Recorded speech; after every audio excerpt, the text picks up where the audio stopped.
21 फरवरी ਨੂੰ ਵਿਸ਼ਵ ਪੱਧਰ ਤੇ ਮਨਾਏ ਜਾਂਦੇ ਕੌਮਾਂਤਰੀ ਮਾਂ ਬੋਲੀ ਦਿਵਸ ਦੇ ਪ੍ਰਸੰਗ ਦੇ ਵਿੱਚ ਭਾਸ਼ਾ ਵਿਭਾਗ ਮੋਹਾਲੀ ਵੱਲੋਂ ਸ਼ਾਨਦਾਰ ਸੈਮੀਨਾਰ ਦਾ ਆਯੋਜਨ ਕੀਤਾ ਗਿਆ। ਸਮਾਗਮ ਦੀ ਪ੍ਰਧਾਨਗੀ ਸ਼੍ਰੋਮਣੀ ਪੰਜਾਬੀ ਸਾਹਿਤਕਾਰ ਸਰਦਾਰ ਬਲਦੇਵ ਸਿੰਘ ਸੜਕਨਾਮਾ ਨੇ ਕੀਤੀ ਹੈ। ਇਹਨਾਂ ਤੋਂ ਇਲਾਵਾ ਉਪ ਜ਼ਿਲ੍ਹਾ ਸਿੱਖਿਆ ਅਫਸਰ ਸ਼੍ਰੀ ਰਾਕੇਸ਼ ਕੁਮਾਰ ਮੱਕੜ, ਜ਼ਿਲ੍ਹਾ ਲੋਕ ਸੰਪਰਕ ਅਫਸਰ ਸਰਦਾਰ ਪ੍ਰਦੀਪ ਸਿੰਘ ਨੱਥੋਵਾਲ ਸਮੇਤ ਹੋਰ ਵੀ ਕਈ ਵਿਸ਼ੇਸ਼ ਤੌਰ ਤੇ ਸ਼ਾਮਲ ਹੋਏ ਨੇ।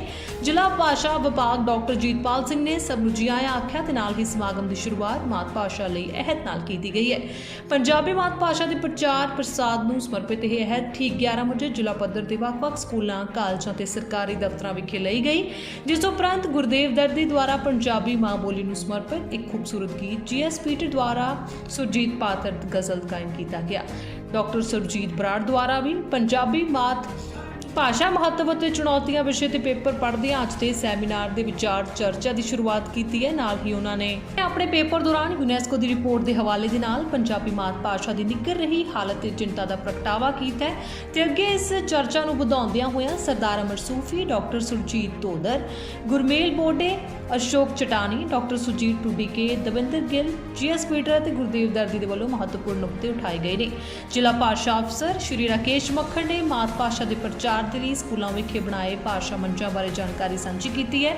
ਨਾਲ ਹੀ ਜ਼ਿਲ੍ਹਾ ਲੋਕ ਸੰਪਰਕ ਅਫਸਰ ਸਰਦਾਰ ਪ੍ਰਦੀਪ ਸਿੰਘ ਨੱਥੋਵਾਲ ਨੇ ਭਾਸ਼ਾ ਵਿਭਾਗ ਮੋਗਾ ਦੀਆਂ ਗਤੀਵਿਧੀਆਂ ਦੀ ਸ਼ਲਾਘਾ ਕਰਦੇ ਇਸ ਨੂੰ ਹਰ ਪ੍ਰਕਾਰ ਦਾ ਸਹਿਯੋਗ ਦੇਣ ਦਾ ਵਾਅਦਾ ਕੀਤਾ ਹੈ। ਇੰਗਲੈਂਡ ਤੋਂ ਪਹੁੰਚੇ ਪ੍ਰਸਿੱਧ ਗਜ਼ਲਗੋ ਅਸੀਮ ਸ਼ੇਖਰ ਨੇ ਵੀ ਆਪਣੇ ਵਿਚਾਰ ਛੜੇ ਨਹੀਂ ਸਾਂਝੇ ਕੀਤੇ ਨੇ ਅਤੇ KL ਗਰਗ ਨੇ ਅੱਜ ਦੇ ਸਮਾਗਮ ਦੀ ਸਫਲਤਾ ਲਈ ਵਧਾਈਆਂ ਦਿੱਤੀਆਂ। ਸਰਦਾਰ ਬਲਦੇਵ ਸਿੰਘ ਸੜਕਨਾਮਾ ਨੇ ਆਪਣੇ ਪ੍ਰਧਾਨਗੀ ਭਾਸ਼ਣ ਦੇ ਵਿੱਚ ਮੋਗਾ ਵਿਖੇ ਨਵੇਂ ਬਣੇ ਭਾਸ਼ਾ ਦਫ਼ਤਰ ਲਈ ਸਰਕਾਰ ਦਾ ਧੰਨਵਾਦ ਵੀ ਕੀਤਾ ਹੈ। ਮੋਗਾ ਦੇ ਵਿੱਚ ਭਾਸ਼ਾ ਵਿਭਾਗ ਵੱਲੋਂ ਇਹ ਜਿਹੜਾ ਦਿਵਸ ਹੈ ਵਿਸ਼ੇਸ਼ ਤੌਰ ਤੇ ਅੱਜ ਮਨਾਇਆ ਗਿਆ ਔਰ ਇਸ ਸਮਾਗਮ ਦੇ ਵਿੱਚ ਸਾਡੇ ਮਾਣਯੋਗ DO ਸਾਹਿਬ, DPRO ਸਾਹਿਬ ਤੇ ਇਲਾਕੇ ਦੀਆਂ ਸਰਮੌਰ ਸਾਹਿਤਕਾਰ ਹਸਤੀਆਂ ਜਿਵੇਂ ਬਲਦੇਵ ਸਿੰਘ ਸੜਕਨਾਮਾ, KL ਗਰਗ, ਅਮਰ ਸੂਫੀ, ਡਾਕਟਰ ਸੁਰਜੀਤ ਸਿੰਘ ਦੋਦਰ ਔਰ ਵਿਸ਼ੇਸ਼ ਤੌਰ ਤੇ ਅੱਜ ਜਿਹੜਾ ਲੈਕਚਰ ਸੀ ਮਾਂ ਬੋਲੀ ਦੇ ਉੱਪਰ ਡਾਕਟਰ ਸੁਰਜੀਤ ਬਰਾੜ ਉਹਨਾਂ ਨੇ ਲੈਕਚਰ ਦਿੱਤਾ, ਉਹਦੇ ਤੇ ਬਹਿਸ ਹੋਈ ਹੈ। ਵੱਖ-ਵੱਖ ਸਕੂਲਾਂ ਤੋਂ, ਕਾਲਜਾਂ ਤੋਂ ਅਧਿਆਪਕ ਇੱਥੇ ਹਾਜ਼ਰ ਹੋਏ ਆ ਔਰ ਇਲਾਕੇ ਦੀਆਂ ਵੱਖ-ਵੱਖ ਸਾਹਿਤਕ ਸਭਾਵਾਂ ਤੋਂ ਨੁਮਾਇੰਦੇ ਆਏ ਆ ਔਰ ਬੜੀ ਖੂਬਸੂਰਤ ਵਿਚਾਰ ਚਰਚਾ ਹੋਈ ਔਰ ਬੜੀ ਨਿੱਠ ਕੇ ਇਸ ਗੱਲ ਦੇ ਉੱਤੇ ਵਿਚਾਰ ਹੋਇਆ ਕਿ ਮਾਤ ਭਾਸ਼ਾ ਦੀ ਕੀ ਥਾਂ ਹੈ ਬੰਦੇ ਦੀ ਜ਼ਿੰਦਗੀ ਦੇ ਵਿੱਚ, ਇਹਦਾ ਕੀ ਮਹੱਤਵ ਹੈ ਔਰ ਪੰਜਾਬੀ ਮਾਤ ਭਾਸ਼ਾ ਦੇ ਸੰਬੰਧ ਵਿੱਚ ਕੀ ਸਾਡੇ ਸਾਹਮਣੇ ਸਮੱਸਿਆਵਾਂ ਨੇ। ਸਾਡੀ ਮਾਤ ਭਾਸ਼ਾ ਜਿਹੜੀ ਹੈ ਕਿਉਂ ਦਿਨੋਂ ਦਿਨ ਕਮਜ਼ੋਰ ਹੋ ਰਹੀ ਹੈ, ਇਹਨੂੰ ਮਜ਼ਬੂਤ ਕਰਨ ਦੇ ਲਈ ਕੀ ਕਦਮ ਉਠਾਉਣੇ ਚਾਹੀਦੇ ਆ, ਇਸ ਵਿਸ਼ੇ 'ਤੇ ਅੱਜ ਬੜੀ ਵਿਸਥਾਰ ਦੇ ਵਿੱਚ ਚਰਚਾ ਹੋਈ ਹੈ ਔਰ ਬੜਾ ਕਾਮਯਾਬ ਸਾਡਾ ਸਮਾਗਮ ਰਿਹਾ ਅੱਜ ਔਰ ਅਗਾਂਹ ਨੂੰ ਵੀ ਅਸੀਂ ਇਸ ਤਰ੍ਹਾਂ ਦੇ ਸਮਾਗਮ ਕਰਦੇ ਰਹਾਂਗੇ। ਬਿਲਕੁਲ, ਕਿਉਂਕਿ ਇਹਦਾ ਕਾਰਨ ਇਹ ਹੈਗਾ ਕਿ ਸਾਡੇ ਇਸ ਖਿੱਤੇ ਦੇ ਵਿੱਚ ਕਹਿ ਲਓ ਸਰਕਾਰਾਂ ਵੱਲੋਂ ਪੂਰੇ ਜ਼ਿਆਦਾ ਮਤਲਬ ਕਿ ਪੰਜਾਬੀ ਨੂੰ ਪ੍ਰਫੁੱਲਤ ਕਰਨ ਦੇ ਲਈ ਜਿਹੜੇ ਠੋਸ ਯਤਨ ਨਹੀਂ ਕੀਤੇ ਗਏ ਔਰ ਸਾਡਾ ਜਿਹੜਾ ਨੌਜਵਾਨ ਵਰਗ ਹੈ ਰੁਜ਼ਗਾਰ ਦੀ ਖਾਤਰ ਉਹਨਾਂ ਨੂੰ ਵਿਦੇਸ਼ਾਂ 'ਚ ਜਾਣਾ ਪੈਂਦਾ। ਕੁਦਰਤੀ ਗੱਲ ਹੈ, ਵਿਦੇਸ਼ਾਂ 'ਚ ਜਾਣ ਵਾਸਤੇ ਫਿਰ ਉੱਥੋਂ ਦੀ ਜਿਹੜੀ ਭਾਸ਼ਾ ਹੈ ਉਹਨੂੰ ਸਿੱਖਣੀ ਪੈਂਦੀ ਹੈ, ਉਹ ਭਾਸ਼ਾ ਅਪਣਾਉਣੀ ਪੈਂਦੀ ਹੈ। ਯਾਨੀ ਪੰਜਾਬੀ ਬੋਲੀ ਦੇ ਵਿੱਚ ਜਿਹੜੀ ਸਾਡੀ ਐਜੂਕੇਸ਼ਨ ਹੈ ਉਹ ਜ਼ਿਆਦਾ ਦੂਰ ਤੱਕ ਬੱਚੇ ਨੂੰ ਨਹੀਂ ਲੈ ਕੇ ਜਾ ਸਕਦੀ। ਅੰਤਰਰਾਸ਼ਟਰੀ ਪੱਧਰ 'ਤੇ ਰੁਜ਼ਗਾਰ ਦੀ ਖਾਤਰ ਬੱਚੇ ਜਿਹੜੇ ਆ ਉਹ ਦੂਸਰੀਆਂ ਭਾਸ਼ਾਵਾਂ ਦਾ ਆਸਰਾ ਲੈਂਦੇ ਆ ਤਾਂ ਹੌਲੀ ਹੌਲੀ ਆਪਣੇ ਆਪ ਹੀ ਉਹਨਾਂ ਦਾ ਜਿਹੜਾ ਰੁਝਾਨ ਜਿਹੜਾ ਹੈਗਾ ਆਪਣੀ ਮਾਤ ਭਾਸ਼ਾ ਤੋਂ ਘਟਦਾ ਹੈ ਤੇ ਦੂਸਰੀਆਂ ਭਾਸ਼ਾਵਾਂ ਵੱਲ ਉਹਨਾਂ ਦਾ ਰੁਝਾਨ ਜਿਹੜਾ ਵੱਧਦਾ ਹੈ। ਸਰ, ਗੱਲ ਕਰ ਰਹੇ ਹਾਂ ਆਪਾਂ ਪੰਜਾਬੀ ਮਾਂ ਬੋਲੀ ਦੀ। ਆਪਾਂ ਜਿਸ ਤਰ੍ਹਾਂ ਰੋਡ ਤੇ ਨਿਕਲਦੇ ਹਾਂ, ਕਿਤੇ ਬੋਰਡ ਲੱਗਿਆ ਹੁੰਦਾ ਹੈ, ਕਿਸੇ ਸ਼ਹਿਰਾਂ ਦਾ ਬੋਰਡ ਲੱਗਾ, ਪਰ ਪੰਜਾਬੀ ਭਾਸ਼ਾ ਸਭ ਤੋਂ ਥੱਲੇ ਹੀ ਲਿਖੀ ਜਾਂਦੀ ਹੈ। ਹਾਂ ਬਿਲਕੁਲ ਜੀ, ਇਸ ਬਾਰੇ ਭਾਸ਼ਾ ਵਿਭਾਗ ਹੈ ਜਿਹੜਾ ਕਾਫੀ ਚਿੰਤਤ ਹੈ। ਹੁਣ ਪਿੱਛੇ ਜੇ ਅਸੀਂ ਸਰਕਾਰਾਂ ਨੂੰ ਵੀ ਉਹਨਾਂ ਦੇ ਧਿਆਨ 'ਚ ਲਿਆਂਦੀ ਗੱਲ, ਹੁਣ ਬਕਾਇਦਾ ਇਸ ਤਰ੍ਹਾਂ ਦੇ ਨੋਟੀਫਿਕੇਸ਼ਨ ਸਰਕਾਰ ਵੱਲੋਂ ਜਾਰੀ ਹੋਏ ਆ ਕਿ ਜਿੱਥੇ ਕਿਤੇ ਵੀ ਪੰਜਾਬ ਦੇ ਵਿੱਚ ਕੋਈ ਬੋਰਡ ਹੈ ਤਾਂ ਸਭ ਤੋਂ ਉੱਪਰ ਉਹ ਪੰਜਾਬੀ ਮਾਤ ਭਾਸ਼ਾ ਲਿਖੀ ਹੋਵੇ। ਬੇਸ਼ੱਕ ਅਨੁਵਾਦ ਦੇ ਤੌਰ ਤੇ ਹੇਠਾਂ ਹਿੰਦੀ ਜਾਂ ਅੰਗਰੇਜ਼ੀ ਵਰਤੀ ਜਾ ਸਕਦੀ। ਇਸ ਗੱਲ ਦਾ ਕਾਨੂੰਨ ਬਣ ਚੁੱਕਿਆ ਔਰ ਬਹੁਤ ਜਲਦੀ ਇਸ ਚੀਜ਼ ਦੇ ਉੱਪਰ ਅਸੀਂ ਮਤਲਬ ਨਜ਼ਰਸਾਨੀ ਰੱਖਾਂਗੇ ਔਰ ਲੋਕਾਂ ਨੂੰ ਪ੍ਰੇਰਿਤ ਵੀ ਕਰਾਂਗੇ ਇਹਦੇ ਲਈ ਔਰ ਜਿੱਥੇ ਲੋੜ ਹੋਈ ਤਾਂ ਅਸੀਂ ਠੋਸ ਕਦਮ ਵੀ ਉਠਾਵਾਂਗੇ। ਆਉਣ ਵਾਲੇ ਸਮੇਂ ਦੇ ਵਿੱਚ ਤੁਹਾਨੂੰ ਜਿਹੜੇ ਸਾਰੇ ਬੋਰਡ ਹੈ ਪ੍ਰੋਪਰ ਤੁਹਾਨੂੰ ਪੰਜਾਬੀ ਦੇ ਵਿੱਚ ਲਿਖੇ ਮਿਲਣਗੇ ਔਰ ਜੇ ਹੋਰ ਭਾਸ਼ਾਵਾਂ ਹੋਣਗੀਆਂ ਤਾਂ ਪੰਜਾਬੀ ਤੋਂ ਥੱਲੇ ਉਹ ਤੁਹਾਨੂੰ ਲਿਖੀਆਂ ਮਿਲਣਗੀਆਂ।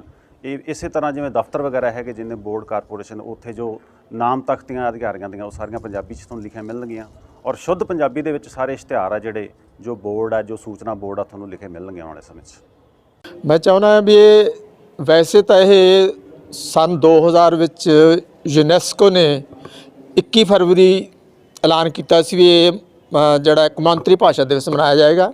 ਜੇ ਥੋੜ੍ਹਾ ਜਿਹਾ ਪਿੱਛੇ ਜਾਈਏ ਤਾਂ ਗੱਲ ਹੈਗੀ ਹੈ ਬੰਗਲਾਦੇਸ਼ ਦੀ। 1952 ਵਿੱਚ ਉੱਥੇ ਵਿਦਿਆਰਥੀਆਂ ਨੇ ਇੱਕ ਅੰਦੋਲਨ ਕੀਤਾ ਸੀ, ਜਿਹਦੇ 'ਚ ਉਹਨਾਂ ਉੱਤੇ ਦੂਜੀ ਭਾਸ਼ਾ ਠੋਸੀ ਜਾ ਰਹੀ ਸੀ। ਉਹਨਾਂ ਦੀ ਆਪਣੀ ਭਾਸ਼ਾ ਬੰਗਲਾ ਸੀ, ਲੇਕਿਨ ਉਹ ਕਹਿੰਦੇ ਸੀ ਅਸੀਂ ਉਰਦੂ ਨਹੀਂ ਪੜ੍ਹਨਾ, ਅਸੀਂ ਬੰਗਲਾ ਪੜ੍ਹਨਾ। ਤੇ ਉਦੋਂ ਜਦੋਂ ਅੰਦੋਲਨ ਦੇ ਵਿੱਚ 6 ਵਿਦਿਆਰਥੀ ਮਾਰੇ ਗਏ ਸੀ, ਇੱਕ ਰਿਕਸ਼ੇ ਵਾਲਾ ਮਾਰਿਆ ਗਿਆ ਸੀ। 71 ਵਿੱਚ ਜਦੋਂ ਬੰਗਲਾਦੇਸ਼ ਅੱਡ ਹੋਇਆ, 71 ਦੀ ਜੰਗ ਤੋਂ ਬਾਅਦ, ਉਹ ਵੀ 29 ਸਾਲ ਤੱਕ ਉਡੀਕਦੇ ਰਹੇ। 2000 ਦੇ ਵਿੱਚ ਉਹ ਯੂਨੈਸਕੋ ਵਿੱਚ ਜਾ ਕੇ ਉਹਨਾਂ ਨੇ ਬੇਨਤੀ ਕੀਤੀ ਵੀ ਇਸ ਤਰ੍ਹਾਂ ਸਾਡੇ ਇੱਥੇ 1952 ਵਿੱਚ ਇਹ ਗੱਲ ਹੋਈ ਸੀ, ਤਾਂ ਉਹਨਾਂ ਨੇ ਉਸ ਨੂੰ ਮਾਨਤਾ ਦੇ ਕੇ ਉਸ ਗੱਲ ਨੂੰ ਇਹਨੂੰ ਕੌਮਾਂਤਰੀ ਦਿਵਸ ਐਲਾਨ ਕੀਤਾ। ਪਹਿਲੀ ਤਾਂ ਇਹ ਗੱਲ ਹੈ। ਇਹ ਵੈਸੇ ਜਿੱਥੇ ਜਿੱਥੇ ਵੀ ਮਾਤ ਭਾਸ਼ਾ ਜਾਂ ਮਾਂ ਬੋਲੀ ਹੈ, ਅਸੀਂ ਆਪਣੀ ਸਾਡੀ ਪੰਜਾਬੀ ਮਾਂ ਬੋਲੀ ਹੈ, ਮਾਤ ਭਾਸ਼ਾ ਹੈ। ਅਸੀਂ 21 ਫਰਵਰੀ ਨੂੰ ਅੱਜ ਸਾਰੇ ਵਿਸ਼ਵ ਵਿੱਚ ਆਪਣੀ ਆਪਣੀ ਮਾਂ ਬੋਲੀ ਜਿਹੜੀ ਹੈ ਉਹ ਮਨਾਈ ਜਾ ਰਹੀ ਹੈ। ਅੱਜ ਇੱਥੇ ਮੋਗੇ ਦੇ ਵਿੱਚ ਸਭ ਤੋਂ ਪਹਿਲਾਂ ਤਾਂ ਮੈਂ ਇਹ ਦੱਸਣਾ ਚਾਹੁੰਦਾ ਵੀ ਇੱਕ ਸਾਡੇ ਲਈ, ਮੋਗਾ ਜ਼ਿਲ੍ਹੇ ਲਈ ਇੱਕ ਵੱਡੀ ਖੁਸ਼ੀ ਦੀ ਗੱਲ ਹੈ ਕਿ ਬਹੁਤ ਸਮੇਂ ਤੋਂ ਸਾਡੀ ਮੰਗ ਸੀ ਵੀ ਇੱਥੇ ਇੱਕ ਭਾਸ਼ਾ ਦਫ਼ਤਰ ਹੋਣਾ ਚਾਹੀਦਾ, ਕਿਉਂਕਿ ਹਰ ਜ਼ਿਲ੍ਹੇ ਵਿੱਚ ਇੱਕ ਭਾਸ਼ਾ ਦਫ਼ਤਰ ਹੁੰਦਾ। ਇੱਥੇ ਲੰਮਾ ਸਮਾਂ ਭਾਸ਼ਾ ਦਫ਼ਤਰ ਨਹੀਂ ਸੀਗਾ। ਹੁਣ ਪਿੱਛੇ ਜੇ ਉਹਨਾਂ ਨੇ ਜਿਹੜਾ ਸਰਕਾਰ ਨੇ ਸੋਚਿਆ, ਔਰ ਡਾਕਟਰ ਜੀਤਪਾਲ ਸਾਡੇ ਇਸ ਮੋਗੇ ਦੇ ਪਹਿਲੇ ਭਾਸ਼ਾ ਅਫਸਰ ਬਣ ਕੇ ਆਏ ਨੇ। ਅੱਜ ਇੱਥੇ ਅਸੀਂ ਪਹਿਲੀ ਵਾਰ 21 ਫਰਵਰੀ ਨੂੰ ਉਸ ਦਫ਼ਤਰ ਬਣਨ ਤੋਂ ਬਾਅਦ ਇੱਥੇ ਭਾਸ਼ਾ ਦਿਵਸ ਮਨਾ ਰਹੇ ਹਾਂ। ਜਿਹੜੀ ਮਾਂ ਬੋਲੀ ਹੈ, ਇਹ ਇੱਕ ਅਜਿਹੀ ਭਾਸ਼ਾ ਹੈ ਜਿਹੜੀ ਅਸੀਂ, ਇਹ ਨਹੀਂ ਹੈ ਵੀ ਸਿਰਫ ਮਾਂ ਬੋਲੀ ਸਿੱਖਦੇ ਆ। ਸਾਡੇ ਉਸ ਖਿੱਤੇ ਦੇ ਲੋਕ ਜਿਹੜੇ ਜਿਸ ਤਰ੍ਹਾਂ ਦੇ ਉਹਨਾਂ ਦੇ ਰਸਮ ਰਿਵਾਜ ਨੇ, ਸੱਭਿਆਚਾਰ ਨੇ, ਜਿਸ ਤਰ੍ਹਾਂ ਦਾ ਉਹਨਾਂ ਦਾ ਜਿਹੜਾ ਇੱਕ ਦੂਜੇ ਨਾਲ ਆਮ ਵਰਤਾਰਾ ਹੈ, ਉਹ ਸਾਰੇ ਉਸ ਖਿੱਤੇ ਦੀ ਬੋਲੀ ਜਿਹੜੀ ਹੈ ਉਹ ਮਾਂ ਬੋਲੀ ਵਾਂਗੂ ਮਾਨਤਾ ਉਹਨੂੰ ਮਿਲਦੀ ਹੈਗੀ ਹੈ। ਅੱਜ ਵੀ ਅਸੀਂ ਇਹ ਮਨਾ ਰਹੇ ਹਾਂ, ਔਰ ਸਾਡੇ ਇੱਥੇ ਅੱਛੇ ਜਿਹੜੇ ਬੁਲਾਰੇ ਆਏ ਨੇ, ਉਹਦੀ ਗੱਲ ਹੋ ਰਹੀ ਹੈ। ਔਰ ਬਹੁਤ ਕੌਮਾਂ ਜਿਹੜੀਆਂ ਨੇ ਵਿਸ਼ਵ ਦੀਆਂ, ਉਹ ਆਪਣੀ ਮਾਂ ਬੋਲੀ ਇਹ ਵਾਸਤੇ ਜਿੰਨੀਆਂ ਉਹ ਜਾਗਰੂਕ ਨੇ, ਉਹਨੇ ਸਾਨੂੰ ਸਗੋਂ ਇਹ ਦੁੱਖ ਨਾਲ ਕਹਿਣਾ ਪੈਂਦਾ ਵੀ ਅਸੀਂ ਆਪਣੀ ਭਾਸ਼ਾ ਲਈ ਕੁਝ ਸਰਕਾਰੀ ਨੀਤੀਆਂ ਕਰਕੇ, ਮੈਂ ਸ਼ਰਮ ਕਹੂੰਗਾ, ਕੁਝ ਉਹਨਾਂ ਕਰਕੇ, ਕੁਝ ਸਾਡੀ ਅਣਗਹਿਲੀ ਕਰਕੇ ਜਿਹੜੀ ਆ ਅਸੀਂ ਉਸ ਤਰ੍ਹਾਂ ਦੀ ਤਵੱਜੋ ਕਰਕੇ ਇਹਨੂੰ ਸੰਭਾਲ ਨਹੀਂ ਸਕੇ। ਔਰ ਜਿਸ ਤਰ੍ਹਾਂ ਅਸੀਂ ਬਾਹਰ ਜਾਂਦੇ ਹਾਂ, ਜੇ ਮੈਂ ਚਾਈਨਾ 'ਚ ਗਿਆ ਤਾਂ ਮੈਂ ਦੇਖਿਆ ਵੀ ਕੋਈ ਬੋਰਡ ਸਾਨੂੰ ਦੂਜੀ ਭਾਸ਼ਾ 'ਚ ਨਹੀਂ ਮਿਲਦਾ, ਚਾਈਨਾ 'ਚ ਮਿਲਦਾ ਹੈ। ਮੈਂ ਲਾਹੌਰ ਗਿਆ, ਉੱਥੇ ਕੋਈ ਭਾਸ਼ਾ ਮੈਨੂੰ ਅੰਗਰੇਜ਼ੀ 'ਚ ਜਾਂ ਹੋਰ ਬੋਰਡ ਨਹੀਂ ਦੱਸਿਆ, ਉਰਦੂ ਵਿੱਚ ਹੈ। ਅਸੀਂ ਇੱਥੇ ਪੰਜਾਬ ਵਿੱਚ, ਤੁਸੀਂ ਕਿਸੇ ਸ਼ਹਿਰ 'ਚ ਚਲੇ ਜਾਓ, ਤੁਹਾਨੂੰ ਅੰਗਰੇਜ਼ੀ 'ਚ ਬੋਰਡ ਮਿਲਣਗੇ, ਪੰਜਾਬੀ 'ਚ ਨਹੀਂ ਮਿਲਣਗੇ। ਇਹੀ ਚੇਤਨਾ ਜਿਹੜੀ ਹੈ, ਇਹੀ ਜਾਗਰੂਕਤਾ ਅਸੀਂ ਲੋਕਾਂ ਵਿੱਚ ਲਿਆਉਣੀ ਚਾਹੁੰਦੇ ਹਾਂ ਵੀ ਆਪਣੀ ਮਾਂ ਭਾਸ਼ਾ ਨਾਲ ਜਿੰਨਾ ਤੁਸੀਂ ਮੁੱਢਲੀ ਜਿਹੜੀ ਸਿੱਖਿਆ ਤੁਸੀਂ ਮਾਂ ਬੋਲੀ ਦੇ ਵਿੱਚ ਭਾਸ਼ਾ ਸਿੱਖੋਗੇ, ਤੁਸੀਂ ਦੁਨੀਆ ਦੀ ਕੋਈ ਵੀ ਭਾਸ਼ਾ ਸਿੱਖਣ ਲਈ ਬਹੁਤ ਜਲਦੀ ਮਾਹਰ ਬਣੋਗੇ ਜੇ ਤੁਹਾਨੂੰ ਆਪਣੀ ਮਾਂ ਬੋਲੀ ਆਉਂਦੀ ਹੋਵੇ। ਜੇ ਅਸੀਂ ਹੁਣ ਜਿਸ ਤਰ੍ਹਾਂ ਰੁਝਾਨ ਬਣਿਆ ਹੋਇਆ ਹੈ ਕਨਵੈਂਟ ਸਕੂਲਾਂ ਦਾ, ਅੰਗਰੇਜ਼ੀ ਭਾਸ਼ਾ ਸ਼ੁਰੂ ਤੋਂ ਪਹਿਲੀ ਕਲਾਸ ਤੋਂ, ਹੁਣ ਘਰ ਵਿੱਚ ਹੋਰ ਕੁਝ ਬੋਲਿਆ ਜਾਂਦਾ, ਸਕੂਲ ਵਿੱਚ ਅਧਿਆਪਕ ਹੋਰ ਕੁਝ ਬੋਲਦੇ ਆ। ਘਰ ਵਿੱਚ ਸੇਬ ਕਿਹਾ ਜਾਂਦਾ, ਉਹਨਾਂ ਸਕੂਲਾਂ ਵਿੱਚ ਐਪਲ ਕਿਹਾ ਜਾਂਦਾ। ਉਹ ਬੱਚਾ ਕਨਫਿਊਜ਼ ਹੋ ਜਾਂਦਾ ਵੀ ਉਹਨੂੰ, ਛੋਟੇ ਨੂੰ ਇਹਨੇ ਸਮਝ ਨਹੀਂ ਆਉਂਦੀ ਵੀ ਮੈਂ ਉੱਥੇ ਇਹ ਸਿੱਖ ਕੇ ਆਇਆ, ਸਕੂਲ ਵਿੱਚ ਮੈਨੂੰ ਕੀ ਦੱਸਿਆ ਜਾ ਰਿਹਾ, ਘਰੇ ਕੀ ਬੋਲਿਆ ਜਾ ਰਿਹਾ। ਇਹ ਗੱਲ ਇਹ ਜ਼ਰੂਰੀ ਨਹੀਂ, ਲੇਕਿਨ ਵਰਲਡ ਦੇ ਜਿੰਨੇ ਭਾਸ਼ਾ ਸ਼ਾਸਤਰੀ ਹੈ, ਉਹਨਾਂ ਦੀ ਇੱਕ ਜਰਮਨੀ ਦੇ ਵਿੱਚ ਉਹਨਾਂ ਦੀ ਇੱਕ ਮੀਟਿੰਗ ਹੋਈ, ਔਰ ਉਹਨਾਂ ਦੇ ਮਾਹਰਾਂ ਨੇ ਇੱਕ ਸਾਬਤ ਕਰ ਦਿੱਤਾ ਵੀ ਜਿਹੜਾ ਬੱਚਾ ਆਪਣੀ ਮਾਤ ਭਾਸ਼ਾ ਵਿੱਚ ਮੁੱਢਲੀ ਸਿੱਖਿਆ ਲੈਂਦਾ ਹੈ, ਉਹ ਦੁਨੀਆ ਦੀ ਕੋਈ ਵੀ ਭਾਸ਼ਾ ਬੜੀ ਆਸਾਨੀ ਨਾਲ ਸਿੱਖ ਸਕਦਾ ਹੈ। ਇਹ ਸਾਨੂੰ ਇੱਕ ਇਸ ਤਰ੍ਹਾਂ ਦਾ ਇੱਕ ਭਰਮ ਬਣਿਆ ਹੋਇਆ ਵੀ ਜੇ ਅਸੀਂ ਦੂਜੀ ਭਾਸ਼ਾ ਪਹਿਲਾਂ ਤੋਂ ਸਿੱਖਾਂਗੇ ਤਾਂ ਸ਼ਾਇਦ ਜ਼ਿਆਦਾ ਮਾਹਰ ਹੋ ਜਾਵਾਂਗੇ। ਇਹ ਨਹੀਂ ਹੈ। ਆਪਣੀ ਭਾਸ਼ਾ ਵਿੱਚ ਤੁਸੀਂ ਮਾਹਰ ਹੋਵੋਗੇ ਤਾਂ ਹੀ ਦੂਜੀ ਭਾਸ਼ਾ ਤੁਸੀਂ ਵਧੀਆ ਢੰਗ ਨਾਲ ਸਿੱਖ ਸਕਦੇ ਹੋ। ਇਹ ਜਿਹੜੀ ਹੈ, ਮੇਰਾ ਖਿਆਲ ਹੈ ਵੀ ਤੁਹਾਡਾ ਸਮਾਂ ਜ਼ਿਆਦਾ ਨਾ ਲਵਾਂ, ਮੈਂ ਇੰਨੀਆਂ ਗੱਲਾਂ ਕਰਦਾ। ਬਾਕੀ ਹਾਂਜੀ, ਕੌਮਾਂਤਰੀ ਮਾਂ ਦਿਵਸ ਮਨਾਇਆ ਜਾ ਰਿਹਾ ਹੈਗਾ ਕਿ ਇਹ ਅਸੀਂ ਆਪਣੀ ਜਿਹੜੀ ਮਾਤ ਭਾਸ਼ਾ ਹੈਗਾ ਉਹਦੇ ਪ੍ਰਤੀ ਸਾਰਿਆਂ ਨੂੰ ਜਾਗਰੂਕ ਕਰ ਸਕੀਏ। ਅਸੀਂ ਜਿੱਦਾਂ ਹੁਣ ਅੰਗਰੇਜ਼ ਬਣਦੇ ਜਾਂਦੇ ਹਾਂ ਹੌਲੀ ਹੌਲੀ, ਚਲੋ ਉਹ ਵੱਖਰੀ ਗੱਲ ਹੈ ਕਿ ਸਾਨੂੰ ਬਾਹਰਲੇ ਦੇਸ਼ਾਂ 'ਚ ਕਮਾਈ ਲਈ ਜਾਣਾ ਪੈਂਦਾ, ਪਰ ਜਿਹੜੀ ਸਾਡੀ ਮਾਂ ਭਾਸ਼ਾ ਹੈ ਉਹ ਬਚ ਸਕੇ, ਮਾਤ ਭਾਸ਼ਾ ਬਚ ਸਕੇ। ਅਸੀਂ ਆਪਣੇ ਜਿਹੜੇ ਜਜ਼ਬਾਤ ਆ ਮਾਤ ਭਾਸ਼ਾ ਵਿੱਚ ਬਹੁਤ ਸੋਹਣੇ ਤਰੀਕੇ ਨਾਲ ਕਹਿ ਸਕਦੇ ਹਾਂ, ਅਤੇ ਅਸੀਂ ਇਸ ਨੂੰ ਪ੍ਰਫੁੱਲਤ ਕਰਨ ਲਈ ਕਿ ਸਾਡੀ ਇਹ ਮਾਤ ਭਾਸ਼ਾ ਰਹਿੰਦੀ ਦੁਨੀਆ ਤੱਕ ਜਿਉਂਦੀ ਰਹੇ, ਤਾਂ ਅਸੀਂ ਇਹ ਸੈਮੀਨਾਰ ਜਿਹੜਾ ਹੈਗਾ ਭਾਸ਼ਾ ਵਿਭਾਗ ਨੇ ਕਰਾਇਆ, ਅਤੇ ਅਸੀਂ ਸਾਰਿਆਂ ਉਹਨਾਂ ਦੇ ਸੱਦੇ 'ਤੇ ਪਹੁੰਚੇ ਹੈਗੇ ਇੱਥੇ। ਤੁਸੀਂ ਗੱਲ ਕਰ ਰਹੇ ਹੋ ਪੰਜਾਬੀ ਮਾਂ ਬੋਲੀ ਜਿਉਂਦੀ ਰਹੇ। ਆਮ ਦਫ਼ਤਰਾਂ ਦੇ ਵਿੱਚ ਵੀ ਦੇਖਿਆ ਹੈਗਾ, ਲੋਕ ਜਿਹੜੇ ਪੰਜਾਬੀ 'ਚ ਸਾਈਨ ਕਰੀ ਜਾਂਦੇ ਆ, ਜਾਂ ਉਹਨਾਂ ਦੇ ਨਾਮ ਵਗੈਰਾ ਹੁੰਦੇ ਆ ਪੰਜਾਬੀ ਦੇ ਵਿੱਚ, ਇੰਗਲਿਸ਼ ਦੇ ਵਿੱਚ ਲਿਖੇ ਹੁੰਦੇ, ਔਰ ਸਾਈਨ ਵੀ ਜਿਹੜੇ ਇੰਗਲਿਸ਼ 'ਚ ਕਰਦੇ ਆ।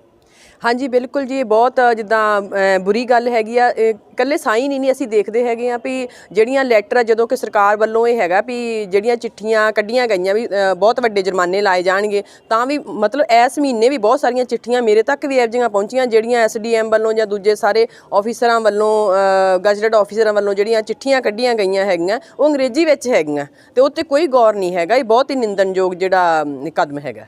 ਲੱਗ ਨਹੀਂ ਰਿਹਾ ਹੈਗਾ ਵੀ ਅਸੀਂ ਫਿਰ ਵੀ ਪਿਛੜ ਰਹੇ ਹਾਂ, ਪਿੱਛੇ ਜਾ ਰਹੇ ਹਾਂ ਆਪਣੀ ਮਾਂ ਬੋਲੀ। ਬਿਲਕੁਲ ਜੀ, ਜਦੋਂ ਦੇਖੋ ਅਸੀਂ ਪਿਆਰ ਨਾਲ ਸਾਨੂੰ ਸਮਝਾਇਆ ਗਿਆ ਕਿ ਅਸੀਂ ਪੰਜਾਬ 'ਚ ਰਹਿੰਦੇ ਤਾਂ ਪੰਜਾਬੀ 'ਚ ਕੰਮ ਕਰੋ, ਫਿਰ ਨਹੀਂ ਅਸੀਂ ਆਖੇ ਲੱਗੇ। ਫਿਰ ਜਿਹੜਾ ਕਾਨੂੰਨ ਸਾਡਾ ਪਹਿਲਾਂ ਹੀ ਬਣਿਆ ਹੋਇਆ ਸੀ ਉਹਨੂੰ ਹੋਰ ਸਖਤੀ ਨਾਲ ਲਾਗੂ ਕੀਤਾ ਗਿਆ, ਜੁਰਮਾਨੇ ਵਧਾਏ ਗਏ ਆ, ਸਜ਼ਾ ਵਧਾਈ ਗਈ ਆ। ਫਿਰ ਵੀ ਜਿਹੜੇ ਸਾਡੇ ਆਫੀਸਰ ਹੈਗੇ ਆ, ਸਾਡੇ ਦਫ਼ਤਰੀ ਜਿਹੜੇ ਕੰਮਕਾਜ ਆ ਤਕਰੀਬਨ ਅੰਗਰੇਜ਼ੀ ਵਿੱਚ ਹੋ ਰਹੇ ਆ, ਤੇ ਇਹਦੇ ਤੇ ਕਾਰਵਾਈ ਹੋਣੀ ਚਾਹੀਦੀ ਹੈ। ਤੇ ਮੇਰੇ ਖਿਆਲ 'ਚ ਪੱਤਰਕਾਰ ਭਾਈਚਾਰੇ ਨੂੰ ਵੀ ਅੱਗੇ ਆ ਕੇ ਜਿਹੜੀ ਇਹ ਚੀਜ਼ ਆ ਇਹ ਬੰਦ ਕਰਨੀ ਚਾਹੀਦੀ, ਤਾਂ ਜਿਹੜਾ ਪੰਜਾਬੀ ਹੈ, ਜੇ ਅਸੀਂ ਪੰਜਾਬੀ ਦੀ ਜਿਹੜੀ ਚਿੱਠੀ ਆ ਕੋਈ ਉਹ ਸੋਹਣੇ ਤਰੀਕੇ ਨਾਲ ਪੜ੍ਹ ਸਕਾਂਗੇ, ਸਾਡੇ ਜਿਹੜੇ ਦਫ਼ਤਰੀ ਕੰਮਕਾਜ ਆ ਜਿਹੜੇ ਦੂਸਰੇ ਆ ਉਹ ਸੋਹਣੀ ਤਰ੍ਹਾਂ ਹੋਣਗੇ। ਜਿੱਦਾਂ ਮੈਂ ਲਾ ਕਰਨਾ ਚਾਹੁੰਦੀ ਸੀ ਨਾ, ਵੀ ਮੈਂ ਚਾਹੁੰਦੀ ਸੀ ਮੈਂ ਪੰਜਾਬੀ ਵਿੱਚ ਲਾ ਕਰਾਂ, ਵਕਾਲਤ ਦੀ ਪੜ੍ਹਾਈ ਕਰਾਂ, ਤੇ ਪੰਜਾਬੀ ਵਿੱਚ ਜਿਹੜੀਆਂ ਸਾਡੀਆਂ ਕਿਤਾਬਾਂ ਹੀ ਉਪਲਬਧ ਨਹੀਂ ਸੀ, ਤੇ ਫਿਰ ਮੈਨੂੰ ਵੀ ਇਹ ਸੀ ਕਿ ਜੇ ਸਾਡੇ ਪੰਜਾਬੀ 'ਚ ਨਹੀਂ ਹੈ ਤਾਂ ਅਸੀਂ ਅੰਗਰੇਜ਼ੀ 'ਚ ਨਹੀਂ ਕਰਾਂਗੇ।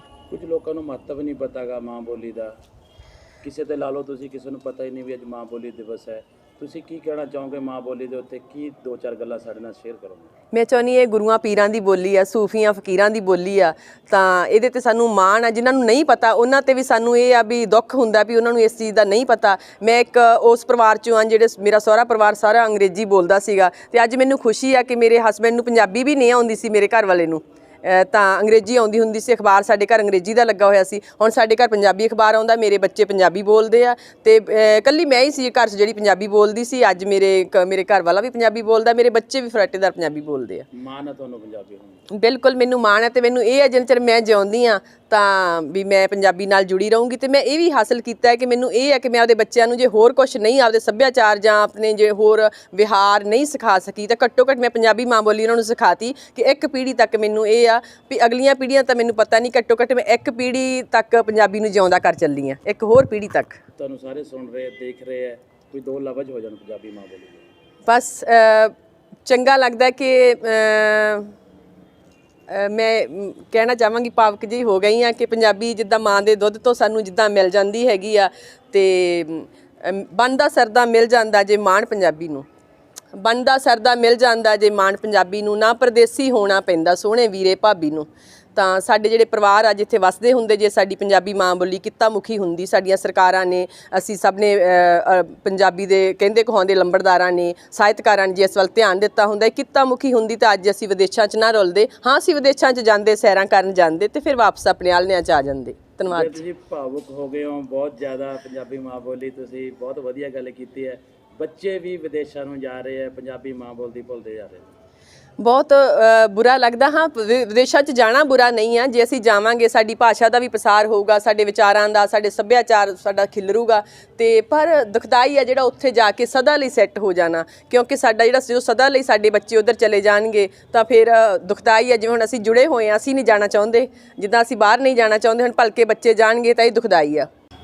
ਅੱਜ ਕੌਮਾਂਤਰੀ ਮਾਤ ਭਾਸ਼ਾ ਦਿਵਸ ਹੈ। ਆਪਣੇ ਪੂਰੇ ਵਿਸ਼ਵ ਦੇ ਵਿੱਚ ਜਿਹੜੀ ਵੀ ਬੋਲੀ ਆਪਾਂ ਬੋਲਦੇ ਹਾਂ, ਉਹਨੂੰ ਬੋਲੀ ਨੂੰ ਬੋਲਣ ਵਾਲੇ ਲੋਕ ਆਪੋ ਆਪਣੀ ਮਾਤ ਭਾਸ਼ਾ ਦਾ ਦਿਵਸ ਮਨਾ ਰਹੇ ਨੇ। ਇਸੇ ਤਰ੍ਹਾਂ ਅੱਜ ਮੋਗਾ ਦੇ ਵਿੱਚ ਅੱਜ ਜ਼ਿਲ੍ਹਾ ਭਾਸ਼ਾ ਦਫ਼ਤਰ ਵੱਲੋਂ ਇਹ ਸਮਾਗਮ ਅਰੇਂਜ ਕਰਵਾਇਆ ਗਿਆ, ਸੈਮੀਨਾਰ ਕਰਵਾਇਆ ਗਿਆ ਅਰੇਂਜ, ਜਿਹਦੇ ਵਿੱਚ ਪੰਜਾਬੀ ਮਾਤ ਭਾਸ਼ਾ ਦਿਵਸ ਆਪਾਂ ਅੱਜ ਮਨਾ ਰਹੇ ਹਾਂ। ਜਿਹਦੇ ਵਿੱਚ ਤੁਸੀਂ ਦੇਖ ਰਹੇ ਹੋ ਕਿ ਇਸ ਸੈਮੀਨਾਰ ਦੇ ਵਿੱਚ ਪੰਜਾਬੀ ਭਾਸ਼ਾ ਨੂੰ ਪ੍ਰਫੁੱਲਤ ਕਰਨ ਵਾਲੇ, ਪੰਜਾਬੀ ਭਾਸ਼ਾ ਨੂੰ ਪਿਆਰ ਕਰਨ ਵਾਲੇ ਸਾਡੇ ਕੋਲੇ ਜਿੱਥੇ ਵੱਖ-ਵੱਖ ਬੁਲਾਰੇ ਪਹੁੰਚਦੇ ਨੇ, ਉਹਦੇ ਵਿੱਚ ਸਰਦਾਰ ਬਲਦੇਵ ਸਿੰਘ ਸੜਕਨਾਮਾ ਜੀ ਹੋ ਗਏ, ਸੁਰਜੀਤ ਸਿੰਘ ਬਰਾੜ ਜੀ ਨੇ ਆਪਣਾ ਕੁਝ ਜੀਵਤ ਭਾਸ਼ਣ ਪੜ੍ਹਿਆ ਹੈਗਾ, KL ਗਰਗ ਸਾਹਿਬ ਨੇ ਜਿਹੜੇ ਇੱਕ ਬਹੁਤ ਵਧੀਆ ਲੇਖਕ ਨੇ ਪੰਜਾਬੀ ਦੇ। ਇਸ ਤੋਂ ਇਲਾਵਾ ਹੋਰ ਕਿੰਨੀਆਂ ਪ੍ਰਮੁੱਖ ਸ਼ਖਸੀਅਤਾਂ ਇੱਥੇ ਪਹੁੰਚੀਆਂ ਹੋਈਆਂ ਨੇ, ਚਟਾਨੀ ਸਾਹਿਬ ਜਾਂ ਹੋਰ, ਉਹ ਸਾਰਿਆਂ ਨੇ ਪੰਜਾਬੀ ਮਾਤ ਭਾਸ਼ਾ ਦਿਵਸ ਆ ਜਿਹੜਾ, ਇਹ ਦਿਵਸ ਬਾਰੇ ਜਿੱਥੇ ਜਾਣਕਾਰੀ ਦੱਸੀ ਹੈ, ਇਸ ਦਿਵਸ ਦੇ ਮਹੱਤਵ ਬਾਰੇ, ਤੇ ਇਸ ਜੋ ਸਾਡੀ ਪੰਜਾਬੀ ਭਾਸ਼ਾ ਹੈ ਉਹਨੂੰ ਦਰਪੇਸ਼ ਜੋ ਚੁਣੌਤੀਆਂ ਨੇ ਉਹਦੇ ਬਾਰੇ ਵੀ ਬੜੇ ਵੇਰਵੇ ਸਹਿਤ ਇਹ ਜਾਣਕਾਰੀ ਦਿੱਤੀ ਹੈ। ਤੇ ਤੁਸੀਂ ਅਗਰ ਆਪਾਂ ਸੈਮੀਨਾਰ ਅਟੈਂਡ ਕੀਤਾ ਤੇ ਇਹਦੇ ਵਿੱਚ ਸਾਨੂੰ ਬੜਾ ਸਾਡੇ ਧਿਆਨ ਦੇ ਵਿੱਚ ਆਇਆ ਕਿ ਕਿਸ ਤਰ੍ਹਾਂ ਜਿਹੜੀ ਸਾਡੀ ਇੱਕ ਸਾਡੇ ਵਾਸਤੇ ਬੜੇ ਮਾਣ ਵਾਲੀ ਵੀ ਗੱਲ ਹੈ ਕਿ ਪੰਜਾਬ ਆ ਜਿਹੜਾ ਸਭ ਤੋਂ ਛੋਟਾ ਜਿਹਾ ਖਿੱਤਾ ਹੈਗਾ, ਪੰਜਾਬੀ ਬੋਲੀ ਦਾ ਇਤਿਹਾਸ 5000 ਸਾਲ ਪੁਰਾਣਾ ਹੈਗਾ, ਤੇ ਅੱਜ ਵਿਸ਼ਵ ਦੇ ਕਈ ਇਹੋ ਜਿਹੇ ਦੇਸ਼ ਨੇ ਜਿੱਥੇ ਪੰਜਾਬੀ ਨੂੰ ਦੂਜਾ ਜਾਂ ਤੀਜਾ ਦਰਜਾ ਵੀ ਪ੍ਰਾਪਤ ਹੈ। ਪਰ ਬੜੇ ਦੁੱਖ ਦੀ ਗੱਲ ਹੈ ਕਿ ਜਿੱਥੇ ਪੰਜਾਬੀ ਪੈਦਾ ਹੋਈ, ਪੰਜਾਬ ਦੇ ਵਿੱਚ ਪੈਦਾ ਹੋਈ, ਉਹ ਜਿਹੜੀ ਭੂਮੀ ਆ ਉਹਦੇ ਕਈ ਟੁਕੜੇ ਹੋ ਚੁੱਕੇ ਨੇ।